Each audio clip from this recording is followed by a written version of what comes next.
Main excretory organ होती है kidney.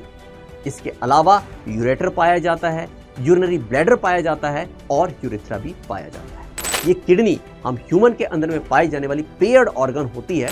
जब कभी ग्लोमेरुलर फिल्ट्रेशन रेट डिक्रीज हो जाती है तो इसे जक्स्टाग्लोमेरुलर एपरेटस के अंदर में पाई जाने वाली जक्स्टाग्लोमेरुलर सेल्स सेंस करती हैं और रेनिन को सिक्रीट करती हैं। So hello and welcome everyone, मैं विशाल अगेन आप सभी का बहुत बहुत स्वागत करता हूं आज के इस पॉडकास्ट सेशन में। डियर फ्रेंड, उम्मीद करता हूं आप सब लोग बहुत अच्छे हैं, सभी की सेहत बहुत अच्छी है और प्रिपरेशन चल रही है जबरदस्त। डियर फ्रेंड, हम ह्यूमन मेटाबॉलिक एक्टिविटीज के थ्रू शरीर के लिए इंपॉर्टेंट बहुत सारे प्रोडक्ट्स को प्रोड्यूस करते हैं, लेकिन इसी के साथ साथ कुछ वेस्ट प्रोडक्ट भी प्रोड्यूस हो जाते हैं। जैसे हम समझें रेस्पिरेशन को, तो ऑक्सीजन को कंज्यूम करते हुए, ग्लूकोज को कंज्यूम करते हुए जब हम एनर्जी को प्रोड्यूस कर रहे होते हैं, ऐसे में बाय प्रोडक्ट के रूप में कार्बन डाइऑक्साइड भी प्रोड्यूस हो जाती है, जिसे हम एक्सपायरेशन के थ्रू बॉडी से बाहर निकालते हैं। ऐसे में ही जब न्यूट्रिएंट के कैटाबॉलिज्म से नाइट्रोजनस वेस्ट प्रोड्यूस होते हैं, ये भी बॉडी के लिए टॉक्सिक होते हैं और इन्हें भी बॉडी से एक्सक्रीट आउट करने के लिए डेडिकेटेड एक्सक्रीटरी सिस्टम की रिक्वायरमेंट होती है। तो डियर स्टूडेंट, आज इस सेशन में हम हमारे एक्सक्रीटरी सिस्टम को ही समझने जा रहे हैं इन डिटेल। तो चैप्टर है हमारा excretory product and there elimination.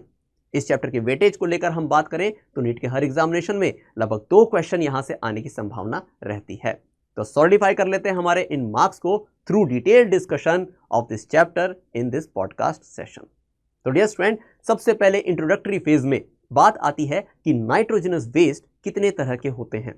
दरअसल डियर स्टूडेंट, यहां पर 3 तरह के नाइट्रोजनस वेस्ट की बात आती है, अमोनिया, यूरिया और यूरिक एसिड। यहां मैं क्लियर कर देना चाहता हूं कि हर एक ऑर्गेनिज्म में जो प्राइमरी नाइट्रोजनस वेस्ट होता है वो अमोनिया ही होता है, लेकिन depending upon the habitat of organism ammonia को कन्वर्ट कर दिया जाता है इन यूरिया या यूरिक एसिड और फिर इन्हें एक्सक्रीट आउट किया जाता है। इसे अगर हम एक एग्जांपल से समझें तो एक्वेटिक ऑर्गेनिज्म मेजरली यहां प्रेफर करते हैं अमोनिया को एक्सक्रीट आउट करने के लिए, क्योंकि अमोनिया को सोल्युबलाइज करने के लिए लार्ज अमाउंट ऑफ वाटर की रिक्वायरमेंट होती है और जो एक्वेटिक ऑर्गेनिज्म है उनके पास तो है ही वाटर काफी बहुतायत में, तो वो डायरेक्ट अमोनिया को स्किन से एक्सक्रीट आउट कर देते हैं। लेकिन जब बात आती है कुछ टेरेस्ट्रियल ऑर्गेनिजम्स की, जैसे मैमल्स की हम बात कर रहे हैं, या कुछ अमाउंट के अंदर में एक्वेटिक फिशेस की भी बात आ जाती है, तो ये यूरिया साइकिल के थ्रू अमोनिया को कन्वर्ट करते हैं यूरिया में और फिर इसे एक्सक्रीट आउट करते हैं।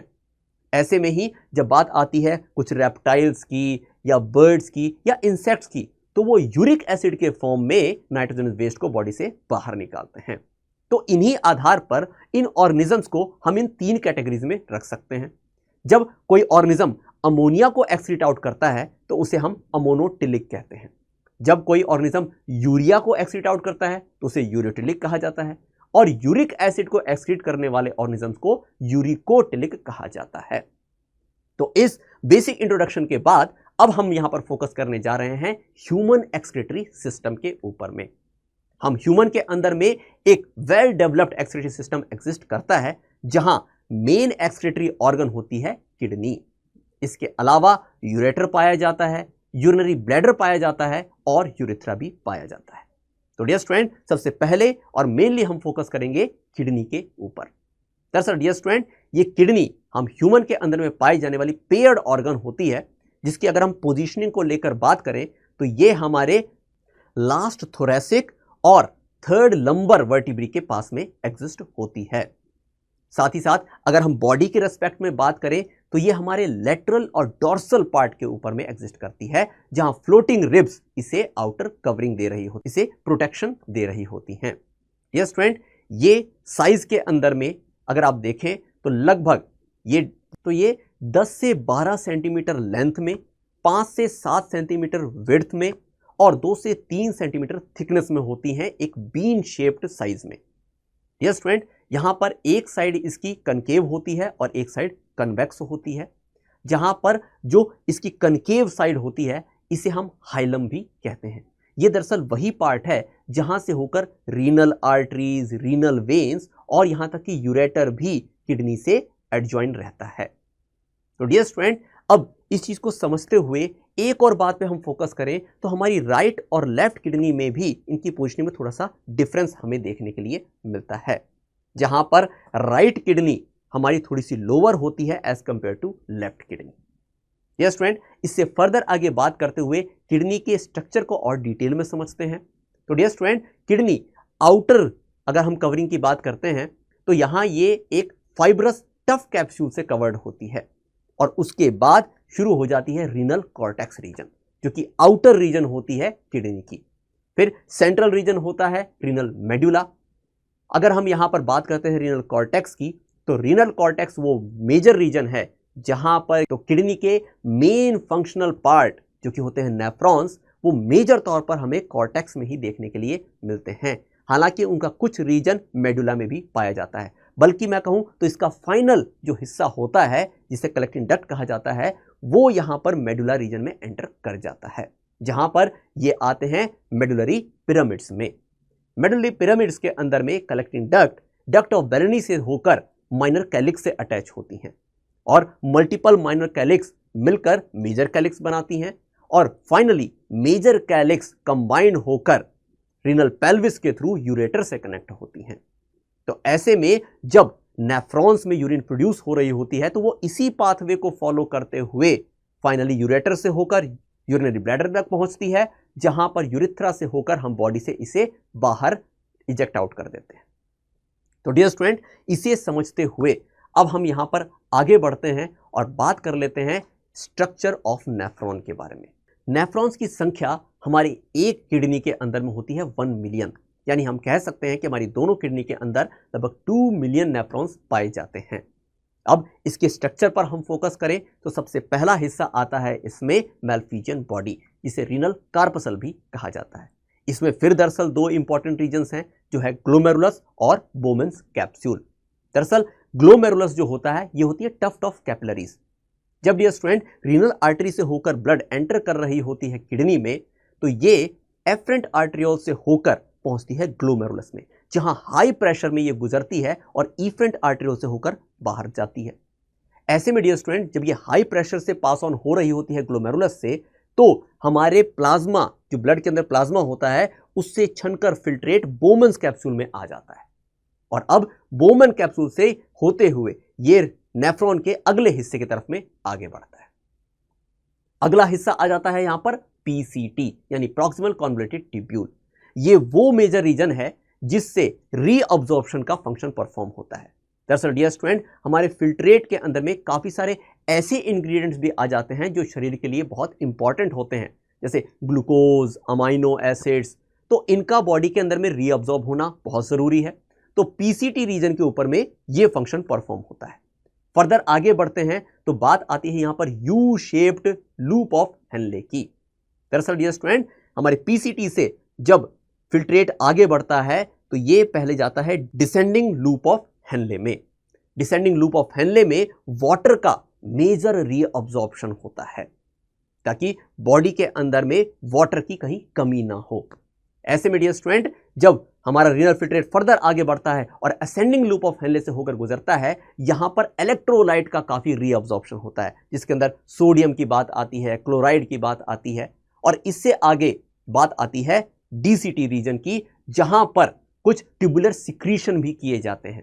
दरअसल कुछ आयन अगर बॉडी के अंदर में बहुतायत में हैं तो वे यहां पर एक्सक्रीट करते हुए सिक्रीशन के माध्यम से रीनल फिल्ट्रेट के अंदर में एडअप कर दिए जाते हैं। यानी कि यहां पर अगर मैं स्पेसिफिकली बात करूं तो H आयन और पोटेशियम आयन को फिल्ट्रेट के अंदर में पोर कर दिया जाता है। अब इसके बाद जो कंसंट्रेटेड यूरिन फॉर्म हो चुकी है, ये कलेक्टिंग डक्ट से होते हुए फर्दर उसी पाथवे को फॉलो करते हुए जाती है जो हम पहले डिस्कस कर चुके हैं। तो डियर स्टूडेंट, यहां पर हमने समझने की कोशिश करी है कि आखिरकार कि नेफ्रॉन के कौन कौन से इंपॉर्टेंट पार्ट हैं और वो मेजरली तौर पर क्या क्या परफॉर्म कर रहे हैं। यहां मैं एक और चीज आपको क्लियर कर देना चाहता हूं कि जब इफरेंट आर्टरियोल अराइज हो चुकी होती हैं ग्लोमेरुलस से, तो ये लूप ऑफ हेनले के इर्द गिर्द पेरीट्यूबुलर कैपिलरीज की फॉर्मेशन करती हैं। तो जब वाटर और इलेक्ट्रोलाइट का रीअब्जॉर्प्शन हो रहा होता है हमारे एक्स्ट्रासेलुलर फ्लूइड के अंदर में, वो दोबारा से ब्लड के अंदर में पास ऑन कर दिया जाता है थ्रू पेरीट्यूबुलर कैपिलरीज और इसके लिए लूप ऑफ हेनले के अंदर में स्क्वामस एपिथेलियम पाई जाती है। जबकि पीसीटी में हम बात करते हैं तो वहां पर आपको क्यूबॉइडल या ब्रश बॉर्डर एपिथेलियम देखने के लिए मिलती है। डीसीटी के अंदर में भी आपको क्यूबॉइडल एपिथेलियम देखने के लिए मिलती है। तो डियर स्टूडेंट, पेरिट्यूबुलर कैपिलरीज भी आप कह लीजिए काफी थिन होती हैं, वहां खाली एंडोथीलियम होता है। तो जितने भी वाटर या इंपॉर्टेंट इलेक्ट्रोलाइट अब्सॉर्ब हुए होते हैं वो ब्लड के अंदर में रिटेन हो जाते हैं। तो ऐसे में हम कह सकते हैं कि ब्लड के अंदर ऑस्मो रेगुलेशन जो है ये मेंटेन्ड रहती है। तो डियर स्टूडेंट, इस चीज को समझते हुए अब हम यहां पर फर्दर आगे बढ़ते हैं और बात कर लेते हैं कि यूरिन फॉर्मेशन की प्रोसेस एक्चुअल में किन किन स्टेजेस से होती है। तो डियर स्टूडेंट, इसमें सबसे पहली जो स्तर आती है, सबसे पहली जो फेज आती है वो होती है अल्ट्रा फिल्ट्रेशन की। जब हमने बात करी थी रीनल कार्पसल्स की, वही मैंने आपसे जिक्र किया है कि अल्ट्रा फिल्ट्रेशन की प्रोसेस इसी जगह पर होती है। तो डियर स्टूडेंट, अल्ट्रा फिल्ट्रेशन के वक्त में जब हमारे प्लाज्मा से होकर फिल्ट्रेट बोमेन कैप्सूल में पहुंच रहा होता है तो ये 3 लेयरिंग्स को क्रॉस कर रहा होता है। सबसे पहली है यहां पर कैपिलरी की एंडोथीलियम, फिर बेसमेंट मेम्ब्रेन और बोमेन कैप्सूल की एपिथेलियम। यहां बोमेन कैप्सूल की जो एपिथेलियम होती है इनके अंदर पोडोसाइट सेल्स पाई जाती हैं, जिनके बीच में कुछ कुछ पोर्स एग्जिस्ट करते हैं जिन्हें स्लिट पोर्स हम कहते हैं, और इन्हीं के थ्रू होकर फिल्ट्रेट बोमेन कैप्सूल में पहुंचता है।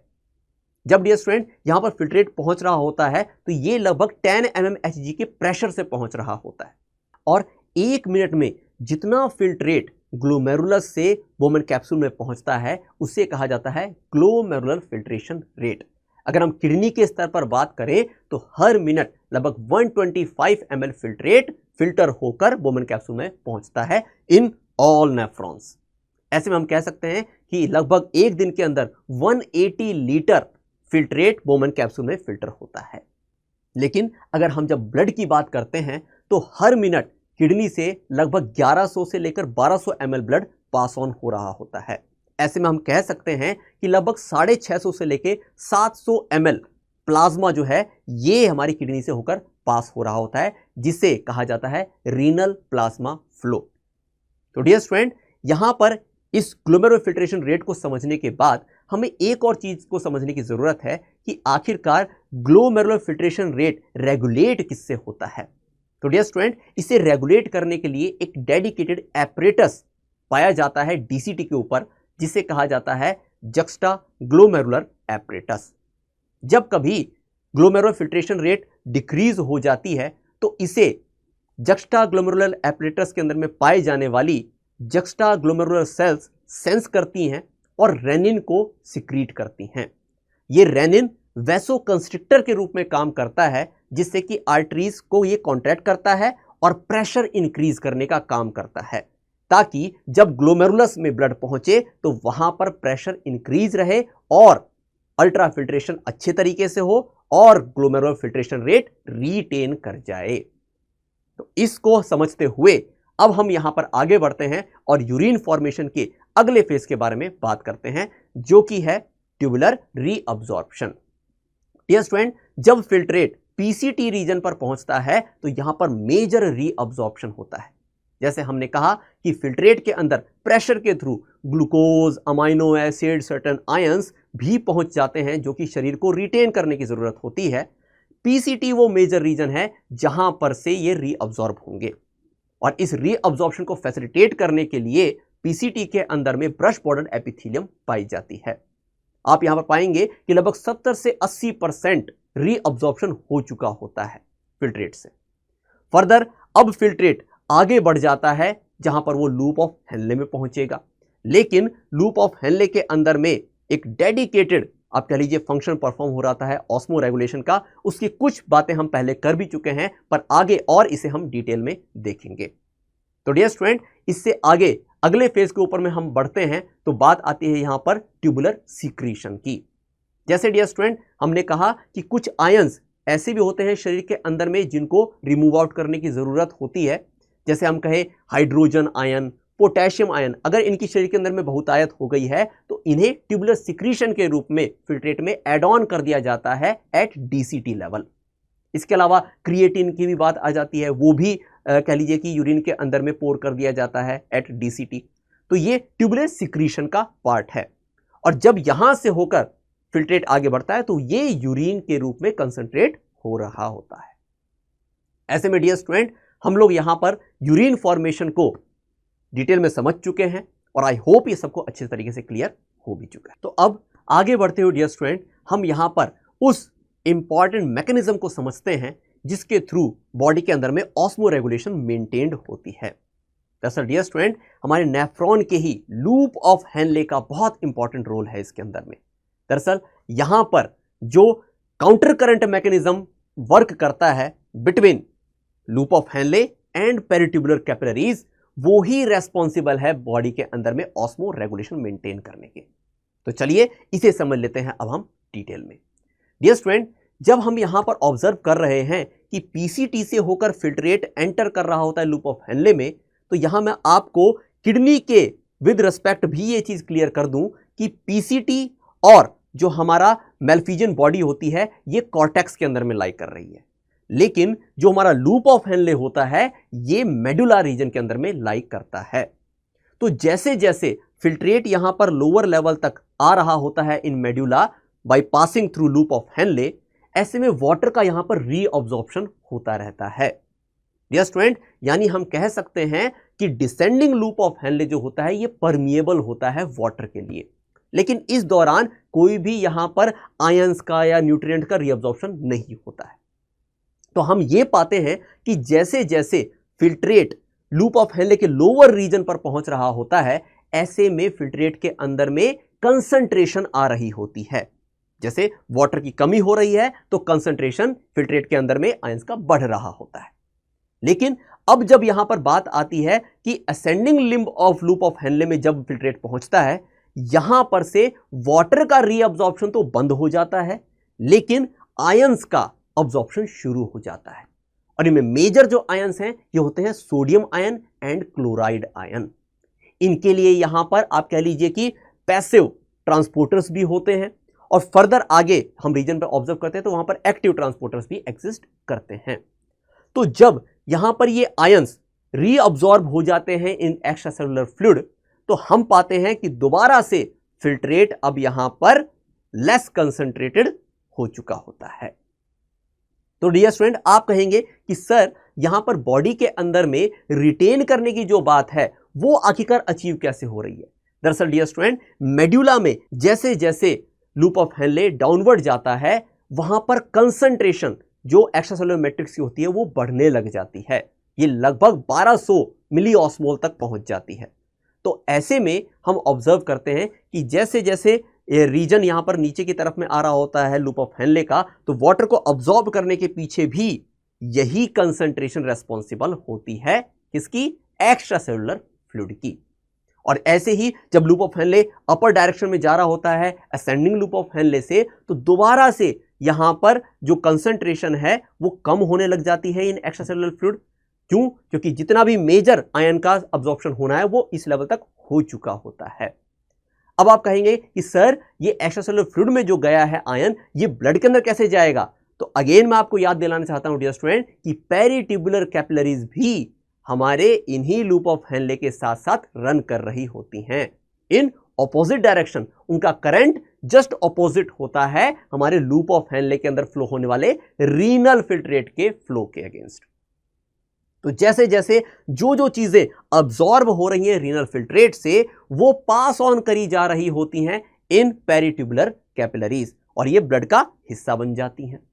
इसमें एक और हिस्सा आपको यह भी याद रखना है कि जब कलेक्टिंग डक्ट में यूरिन जा रहा होता है, वहां से भी वाटर का रीअब्जॉर्प्शन, यूरिया का कुछ रीअब्जॉर्प्शन हो रहा होता है, जो कि एक्स्ट्रा सेलुलर मैट्रिक्स इन मेडुला की कंसंट्रेशन को मेंटेन करने का काम करता है। तो डियर स्टूडेंट, यहां जो डायग्राम है इससे आप इस चीज को अच्छे तरीके से समझ भी पा रहे होंगे। तो डियर स्टूडेंट, ऐसे बॉडी के अंदर में ऑस्मो रेगुलेशन मेंटेन्ड होती है। आई होप ये सबको अच्छे तरीके से क्लियर हो गई। अब डियर स्टूडेंट, आगे बढ़ते हुए हम किडनी के फंक्शन को रेगुलेट करने वाले हार्मोन्स या एपरेटस के डेडिकेटेड जो प्रोसेसेस हैं उनके बारे में बात कर लेते हैं। तो डियर स्टूडेंट, इसमें सबसे पहले जिस हार्मोन के बारे में हम बात कर रहे हैं वो होता है ADH, जिसे हम वैसोप्रेसिन के नाम से भी जानते हैं। डियर स्टूडेंट, इसके ओरिजिन को लेकर आपको क्लैरिटी अगेन में दे दूं तो ये हमारे पिट्यूटरी ग्लैंड के ही न्यूरोहाइपोफाइसिस रीजन से सिक्रीट होता है। और ये एडीएच अपना अफेक्ट जो शो करता है ये मेजर तौर पर आप कह सकते हैं कि डीसीटी रीजन और इसके अलावा कलेक्टिंग डक्ट रीजन के ऊपर में मेजर तौर पर शो करता है। एडीएच के कारण से एक्वापोरिन्स जो होते हैं उनका एक्सप्रेशन बढ़ जाता है, जिसके कारण से वाटर की रीअब्जॉर्प्शन भी बढ़ जाती है। दरअसल डियर स्टूडेंट, जब कभी बॉडी के अंदर में वाटर की कमी हो रही होती है तो ऐसे में यूरिन से होकर वाटर जो बाहर जा रहा होता है उसे बॉडी के अंदर में रिटेन करने की जरूरत होती है, और ऐसे में ही एडीएच का मेन रोल आता है। ये एडीएच बॉडी के अंदर में वाटर को रिटेन करने में मदद करता है, यानी कि ये डायूरेसिस को प्रिवेंट करता है। डायूरेसिस का क्या मतलब है? डायूरेसिस का मतलब है कि यूरिन के फॉर्म में ज्यादातर कंटेंट ऑफ वाटर का बॉडी से बाहर चले जाना, तो उस चीज को ये इनहिबिट करने का काम करता है ताकि बॉडी के अंदर में रिटेन रहे वाटर का अमाउंट। फर्दर अगले जो एपरेटस के बारे में हम बात करने जा रहे हैं यहां पर रेगुलेटरी एपरेटस के बारे में, वो वही जक्स्टाग्लोमेरुलर एपरेटस है जिसको हम पहले भी डिस्कस कर चुके हैं। डियर स्टूडेंट, जक्स्टाग्लोमेरुलर एपरेटस अपने आप में रास सिस्टम का हिस्सा है, जहां पर हम कहते हैं renin angiotensinogen aldosterone system. Dear student, हमने यहां पर एंटी डाययूरेटिक हार्मोन की भी जो बात करी है, यहां पर रेनिन के साथ में मिलकर ही ये सिस्टम इस तरीके से वर्क कर रहा होता है इंक्लूडिंग एल्डोस्टेरोन, ताकि बॉडी के अंदर में वाटर तो रिटेन रहे ही, साथ में आयंस का भी रिटेंशन रहे, जहां एल्डोस्टेरोन का मेन रोल आता है सोडियम आयन रिटेंशन के ऊपर में।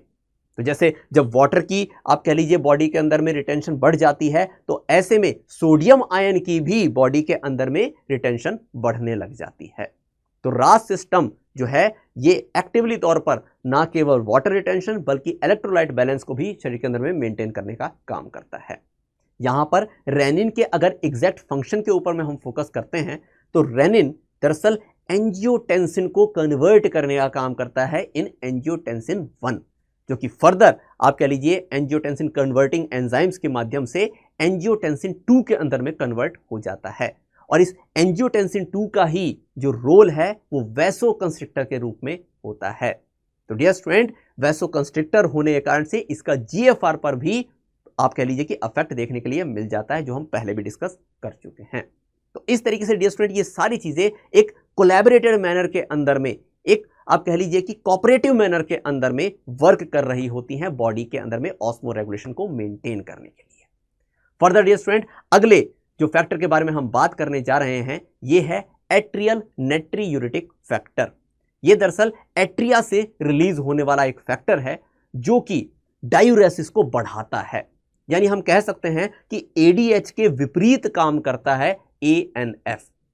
दरअसल जब बॉडी के अंदर में ब्लड का कंटेंट काफी बढ़ जाता है, ऑब्वियस तौर पर वाटर का कंटेंट बढ़ने के कारण से ऐसा होता है, तो हमारी एट्रिया रिलीज करती हैं एट्रियल नेट्रियूरेटिक फैक्टर। ये आकर एडीएच के अफेक्ट को इनहिबिट करता है ताकि यूरिन के अंदर ज्यादा वाटर बॉडी से एक्सक्रीट आउट हो जाए और बॉडी के अंदर जितने वाटर की रिक्वायरमेंट है वो ही मेंटेन रहे। तो आई होप डियर स्टूडेंट यहां तक का पोर्शन अपन को अच्छे से क्लियर हो चुका है। अब आखिरी जो यहां पर प्रोसेस बचती है दैट इज मिक्चुरेशन, जिसको हम यूरिनेशन भी कह रहे हैं। ये वो प्रोसेस है जिसके थ्रू हम बॉडी से यूरिन को बाहर इजेक्ट आउट कर रहे होते हैं। आपको पता है कि यूरिनरी ब्लैडर के अंदर में टेम्पररी तौर पर यूरिन स्टोर होता है। यूरिनरी ब्लैडर की एपिथेलियम पर अगर हम फोकस करें तो ये होती है ट्रांजिशनल एपिथेलियम। ये एक्चुअली में तो क्यूबॉइडल होती है, लेकिन इसके अंदर स्ट्रेच करने की क्षमता होती है जिस वक्त ये क्यूबॉइडल से स्क्वोमस एपिथेलियम में कन्वर्ट हो जाती है। हमारे यूरिनरी ब्लैडर पर ही ऐसे स्ट्रेच रिसेप्टर्स होते हैं जो इस कन्वर्जन को सेंस करते हैं। तो जब यूरिनरी ब्लैडर के अंदर में यूरिन काफी ज्यादा भर जाता है तो ये जो स्ट्रेचिंग है, स्ट्रेच रिसेप्टर इसे सेंस कर लेते हैं और ये यहां पर स्ट्रेच रिसेप्टर्स वॉलंटरी सिग्नल पहुंचाते हैं सीएनएस तक। फिर वहां पर सीएनएस से मोटर मैसेजिंग के थ्रू स्मूथ मसल्स का कॉन्ट्रैक्शन होता है जिसके कारण से मिक्चुरेशन परफॉर्म होती है। तो डियर स्टूडेंट, ये मिक्चुरेशन की जो प्रोसेस है ये भी आपको आई होप अच्छे तरीके से क्लियर हो गई है। अब डियर स्टूडेंट हम फाइनल रीजन पर यहां पर आगे बढ़ रहे हैं जहां पर कुछ और एस्पेक्ट हम क्लियर करते हैं कि एक्सक्रीशन जो है वो और किन किन तरीकों से होता है। डियर स्टूडेंट, सीबेशियस ग्लैंड के थ्रू भी होता है एक्सक्रीशन, ठीक है, जहां पर हम पाते हैं सॉल्ट बॉडी से बाहर निकल रहे होते हैं, स्वेट ग्लैंड्स के थ्रू भी हो रहा होता है। तो ये सब एसेसरी पार्ट हैं एक्सक्रीटरी सिस्टम के। वैसे अगर हम कहें तो मेजर जो हम ह्यूमन के अंदर में एक्सक्रीशन होता है वो किडनी के थ्रू ही होता है। कुछ स्तर पर हम ये कह सकते हैं कि इन डेडिकेटेड ग्लैंड से भी कुछ मात्रा में एक्सक्रीशन होता है बॉडी से। तो डियर स्टूडेंट, अब फाइनली हम यहां पर पहुंच चुके हैं डिसऑर्डर्स पर कि किस किस तरीके के डिसऑर्डर्स रिलेटेड हैं हमारे एक्सक्रीटरी सिस्टम से। तो वन बाय वन हम इनको भी डिस्कस कर लेते हैं। तो पहला डिसऑर्डर आता है इसमें यूरेमिया। जैसे नाम से यहां पर कुछ आइडिया आपको लग रहा हो कि जब बॉडी के अंदर में यूरिया की एक्यूमुलेशन काफी बढ़ जाती है तो ऐसे में हम कहते हैं कि एक पर्सन को यूरेमिया हो गया है। ऐसा उस कंडीशन में होता है जब बॉडी के अंदर में किडनी जो है ये प्रॉपर फंक्शन ना कर रही हो, नेफ्रॉन्स प्रॉपर फंक्शनिंग ना कर रहे हो। ऐसे में व्यक्ति को हीमोडायलिसिस प्रोसेस से होकर गुजारना पड़ता है ताकि उसकी बॉडी में से नाइट्रोजनस वेस्ट जो यूरिया है वो बाहर एक्सक्रीट आउट करवाया जा सके। अगला पॉइंट आता है यहां पर किडनी ट्रांसप्लांटेशन का। जैसे डियर स्टूडेंट, किडनी जो है हमारा ऑर्गन है, इसके अंदर रिपेयर मैकेनिज्म्स बहुत अच्छा नहीं होता है। ऐसे में जब कभी किडनी का कोई हिस्सा डैमेज हो जाता है और प्रॉपर फंक्शन नहीं हो पा रही होती है तो ऐसे में किसी डोनर से किडनी लेकर एक रिसिपिएंट के अंदर में एड ऑन कर दी जाती है, उसके अंदर में इंट्रोड्यूस कर दी जाती है। इसे कहा जाता है किडनी ट्रांसप्लांटेशन। ऐसे ही डियर स्टूडेंट, अगले अगर हम यहाँ पर डिसऑर्डर की बात करें तो रीनल कैलिकुलाई की बात यहाँ पर आती है, जिसे साधारण भाषा के अंदर में हम किडनी स्टोन कह देते हैं। तो किडनी स्टोन जो है दरअसल ये फॉर्मेशन हुई होती है क्रिस्टलाइज्ड सॉल्ट से जो कि ऑक्सलेट्स होते हैं, ठीक है, और ये यूरिक एसिड एक्यूमुलेशन के कारण से भी हो सकते हैं, एक्सेसिव मिल्क इनटेक के कारण से भी हो सकते हैं, या फिर रीनल डिस्टर्बेंसेस के कारण से भी हो सकते हैं। और फाइनली जिस डिसऑर्डर की हम बात करने जा रहे हैं वो है ग्लोमेरुलोनेफ्राइटिस, जिसमें नेफ्रॉन्स के अंदर में इन्फ्लामेशन आने की बात हो जाती है, जिसके कारण से जो फिल्ट्रेशन की प्रोसेस है वो एब्रप्ट होती है। तो डियर स्टूडेंट, इसी के साथ हमने हमारे इस चैप्टर को समझ लिया है इन डिटेल। आई होप सबको अच्छे तरीके से ये क्लियर हो गया होगा। फर्दर नेक्स्ट सेशन के अंदर मिलेंगे एक और चैप्टर को कवर करते हुए, तब तक पढ़ते रहिए। सी यू सून। Thank you.